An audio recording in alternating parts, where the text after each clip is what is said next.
কি করছেন? এক সময় যেখানে পাশের বাড়ির ছেলেটিও ছিল আপনার ভাই, আজ এই রাস্তায় সেই ভাইটিকে রক্তাক্ত পড়ে থাকতে দেখেও আমরা কেবল কন্টেন্ট তৈরি করছি। এককালে আমরা ছিলাম একই থালার ভাত ভাগ করে খাওয়ার জাতি। দুর্ভিক্ষে, বন্যায়, যুদ্ধে একজন আক্রান্ত হলে আরেকজন বাড়িয়েছিল সাহায্যের হাত। কিছুদিন আগেও আমরা দেখেছি দেশের ভাগ্য পরিবর্তন করার জন্য মানুষ যখন রাস্তায় নেমেছিল, তখন আহত একজনকে বাঁচাতে সবাই কিভাবে নিজের জীবন বিপন্ন করেছিল। তাহলে এখন হঠাৎ করেই কি হলো সবার? আপনার সামনেই কেউ হচ্ছেন লাঞ্ছিত, কেউ হচ্ছেন আহত, আর আপনি সাহায্যের হাত না বাড়িয়ে মোবাইলে শুধু রেকর্ডই করছেন।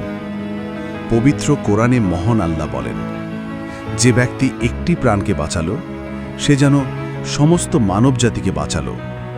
আর রাসূলুল্লাহ সাল্লাল্লাহু আলাইহি ওয়াসাল্লাম বলেছেন, যে তার ভাইয়ের প্রয়োজনে ছুটে যায়, আল্লাহ তার প্রয়োজনে ছুটে যান। আপনার ভাইয়ের রক্ত ঝরছে, মোবাইলে ভিডিও নয়, প্রয়োজন আপনার সাহায্যের হাত। একটি সিদ্ধান্ত, রেকর্ড না করে রেস্কিউ বাঁচাতে পারে জীবন, ফিরিয়ে দিতে পারে একটি পরিবারের মুখের হাসি। আপনি কোনটা বেছে নেবেন?